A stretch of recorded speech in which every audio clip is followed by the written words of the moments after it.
Hi, welcome to this week's edition of PHQ, questions from the personality hacker community. My name is Joel Mark Witt. And I'm Antonia Dodge. And Addison, let's get right to our question today. Hi, Joel and Antonia. My question is the following. Is it true that INFJs tend to overthink on what is happening inside their brains, which can cause them to overlook what is happening in real life? Put differently, as an INFJ, how can I stop overthinking and get more into action and feel satisfied with my life and achievements?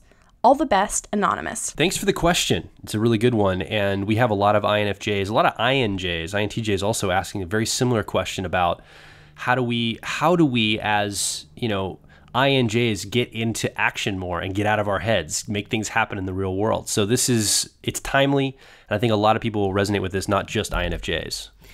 You're not going crazy. This is definitely an issue that INJs face. And the reason for this lies in what's called the cognitive function stack for INFJs and INTJs as well, although their stack is a little differently. So if you look under the surface of the four-letter code, or what are technically called your dichotomies, INFJ, underneath that is your wiring, your mental processes, what are technically called cognitive functions. And the wiring for an INFJ is this. They lead with a mental process that is technically called introverted intuition. And introverted intuition is by definition the opposite of what is called extroverted sensing. So we've given these nicknames. We call introverted intuition perspectives because it's the ability to, observe your mind work, see multiple perspectives, get inside other people's perspectives, etc. And its polar opposite is extroverted sensing, or what we call sensation. Now, sensation is all about being present, right? You are very interested in the sensory input around you in real time when you're using extroverted sensing. And it is very much about being present and in the moment. And so introverted intuition, its polar opposite, is about being inside your own mind, right? Thinking, basically being inside, watching patterns form inside your mind, pattern recognition that is not really necessarily checking in very often with the outside world. Generally, people who use introverted intuition are only sort of venturing out into the world when they have to, when it's sort of the information inside their mind is requiring them to get more information in the outer world. And so, yeah, INJs have and all INJs lead with this process of perspectives or introverted intuition. So, yeah, INJs have a tendency to be overthinker, quote unquote, overthinkers, as other people would define them. And so oftentimes you'll get the recommendation to get into extroverted sensing more often, or sensation. And because introverted intuition or perspectives is your dominant process, or what we call your driver process in the car model, then extroverted sensing or sensation is what's called your inferior process, or what we call the 3-year-old in the car model. And so there are some recommendations to go to the 3-year-old or your inferior process sometimes, but we don't actually feel like focusing on your weaknesses is the right way to go about things. We're all about leveraging your strengths, what are currently your strengths, and taking talent and turning it into skill. And so we feel like the highest leverage activity for an INFJ is, instead of going more and more into that sensation process, instead look at your other strength process, what is called your auxiliary function, or what we call the co-pilot in the car model, of extroverted feeling, or what we call harmony. So extroverted feeling is about engaging in the world around you, right? It's extroverted, so it's about getting outer world feedback and engaging with the world outside of yourself. And it's focused on how other people feel. So it has a more social component. It has a more sort of the live, active dynamic between people. It's how they emotionally impact each other. And it doesn't necessarily have to be an emotionally emotive situation. It doesn't have to be evocative. It could just be transactional. It could just be, hey, I'm doing this nice thing for this other person because I know that they'll feel good if I do that for them.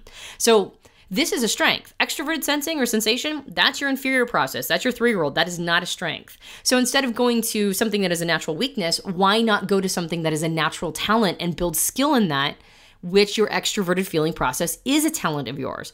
It is the way that you evaluate things. It's how you determine what kind of decisions you're going to be making and what's important to you. So the more you want to get outside of yourself and the more you want to get into action, the more look at how what you're doing is a positive for the people around you. The more you focus on how the activities, you're engaged in and the stuff that you want to get, getting things done. What is the social component to it? What is the win-win component to it for the people around you? And the more you focus on that, the more you're going to be just naturally motivated to get into action, because not getting into action doesn't really do anything for anybody except for yourself.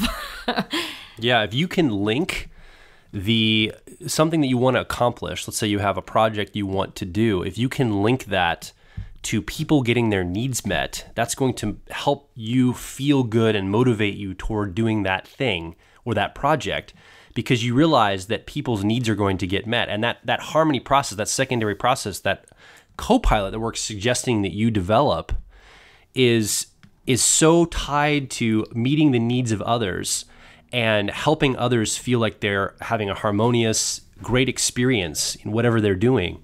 If you can tie your projects to that component, that's going to help bring that out more and more, because that's going to juice you up as you see people respond like, wow, thanks so much, that really makes my life so much better, or that really improved the office environment by you implementing that project here at work. I really appreciate you for that. If you can get that kind of feedback, you're like, wow, that feels good, I want to do this more. So see if there's ways you can tie the things you want to do to people getting their needs met. And if there's a way you can tie those together, that's going to help. That's kind of a hack, basically, and that's going to help you move in that direction more. Yeah, I think I wrote an article on this. I think it's called Developing Harmony as a Co-Pilot, or How INFJs Develop Harmony. I don't remember exactly the name of it. I probably should remember the exact name of the article. But if you go to personalityhacker.com and in the search engine type in INFJ or Harmony, a couple different podcasts and blog posts will pop up, but one of them is specifically on developing the co-pilot process of harmony. So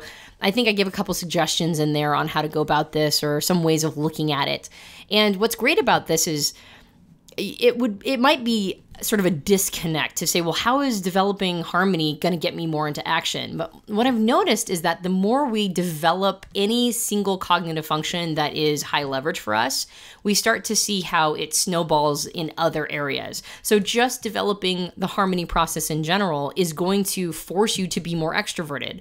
And the more you're forced to be extroverted, the more you're going to see the situation around you need you to get into action. So it might even be 1 degree of separation from developing harmony and getting into action. And it might not be super obvious. There might be some latency there between developing harmony and understanding how that's going to get you to be more present. That said, there is a direct correlation between getting into the outer world and then recognizing how the outer world really needs you to show up and get into action and do stuff. So that's our strong recommendation, is developing that co-pilot process of harmony. And if you're an INFJ listening and you've gotten some techniques or some hacks or some other benefits that would benefit other INFJs, how you've grown your harmony, leave the comments under this PHQ. Let us know what some of the activities, some of the exercises you've done, maybe some of the things that you've implemented after you got the starter kit from here at Personality Hacker, some of the suggestions we have on that blog or that article that Antonia had mentioned.